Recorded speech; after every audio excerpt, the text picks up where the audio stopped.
all dear students, teachers, everybody, very good morning. చాలా సంతోషంగా ఉంది. మన ఇవాళ మళ్ళీ అన్ని ఒకసారి స్మరించుకోవడానికి ఆయన చేసింది మళ్ళీ తెచ్చుకోవడానికి నాకు చాలా హ్యాపీగా ఉంది. ఇక్కడ కూర్చున్నప్పుడు ఆయన చెప్పింది ఒకటే ఒక మాట గుర్తుంది, శ్రద్ధ. ఈ ఒక్క వర్డ్ని పట్టుకో ఇంకా అంతా సాధించగలను. ఆయన వల్ల పర్సనల్గా నేను జనరల్గా చాలా చెప్పొచ్చు, కానీ నా మనసులో 2-3 మాటలు చాలా కూర్చున్నప్పుడు గుర్తొచ్చింది చెప్తున్నాను.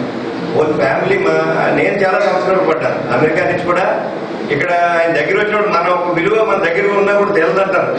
నేను అమెరికాలో ఉన్నప్పుడు కూడా ఆయన లెక్చర్ చాగంటి.net వెళ్ళి ఆ సీడీలు ఎలా వస్తాయో అని కష్టపడి వేసుకుని విని అన్ని వేల మైళ్ళు ఉన్నవాళ్ళు అక్కడ మేమందరూ కూర్చుని విని రోజులు ఉన్నాయి. ఎన్నో మనం ఓవర్ టైం మర్చిపోతాం. నా బాధ్యత ఏంటి, తల్లిదండ్రుల పట్ల నా బాధ్యత ఏంటి, నా దేశం పట్ల నా బాధ్యత ఏంటి, ఎన్నో బాధ్యతలు నేను మర్చిపోయిన అన్ని. నేను పర్సనల్గా ఎంతో సంస్కరింపబడ్డాను. అది నేను అంతకంటే చెప్పాలంటే ఎంత సంస్కరణ అంటే నా కొడుకుని ఎలా పెంచుకోవాలి.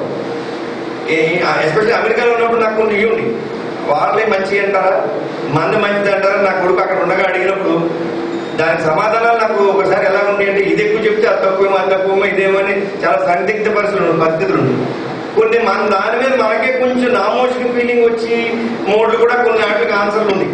ఏమో ఇది మనది కరెక్ట్ కాదేమో, రూట్ ఏమో, మన పద్ధతి చాలా ఆధునికంగా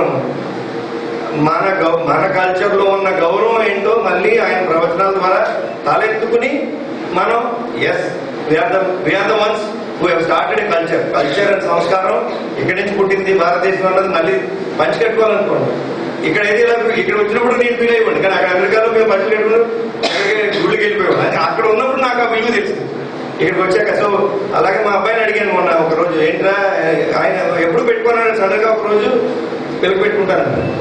I want tell you, Tirupati వెళ్ళినప్పుడు నాకు కొంచెం వెలుగు పెట్టుకోవాలని ఉందండి. ఎందుకురా ఎలా పుట్టింది ఇప్పుడు పెట్టుకోవాలంటే ఈ కాలంలో మా అబ్బాయి నామర్స్గా ఫీల్ అవ్వాలి, అవునా కదా. అంతా పెట్టుకుని అదేదో తేడా కావాల్సింది.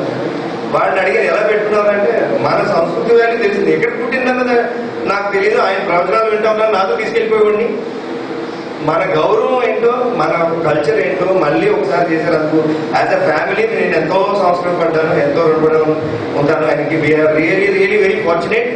అలాంటి ఒక రత్నం మళ్ళీ మన అందరినీ మేల్కొల్పి మన బాధ్యత జ్ఞాపం చేసేవాళ్ళు చాలా అరుదు. అది చెప్తూ ఒకటి చాలా మంది చెప్పేవాళ్ళు ఉన్నారు, ఉపన్యాసం చెప్పేవాళ్ళు ఉన్నారు, కానీ చెప్పింది ఆచరించేవాళ్ళు చాలా తక్కువ. చెప్పేయడం సులువు, నేను ఇలా ఉండాలని. ఆయన ఉద్యోగం చేసుకుంటా, ఆయన పనిని సాధారణంగా చేసుకుంటా, ఇంతమందిని సంస్కరిస్తా, ప్రతి ఒక్కరు టచ్ అవ్వాలని ఉండరు. అది మన కాలేజ్కి వస్తుంది నాకు చాలా చాలా లాస్ట్ టైం చాలా భాగ్యం. మన అది గోల్డెన్ జూబ్లీకి వచ్చారంటే ఐ థింక్ మనం అందరం ఎంతో పుణ్యం చేసుకుంటే కానీ అన్న ఫీలింగ్ నాకు వచ్చి ఇక్కడ వచ్చినప్పుడు. ఆయన ప్రవచన అంత I hope it touch lot of people. It really touch my life to shape my family and everybody around me. ఒక sense of happiness. I'm really grateful for having such this thing. Thank you very much for this opportunity. Thank you sir Murthy గారు. మరి ఇప్పుడు మన VSM college of engineering principal Shrimati Madhura Meenakshi గారిని ఈ చాగంటి కోటేశ్వరరావు గారి అనుగ్రహ భాషణం ద్వారా వారు పొందినటువంటి స్ఫూర్తిని అనుభూతుల్ని విద్యార్థుల ముందు ఉంచాల్సిందిగా కోరి ప్రార్థిస్తున్నారు.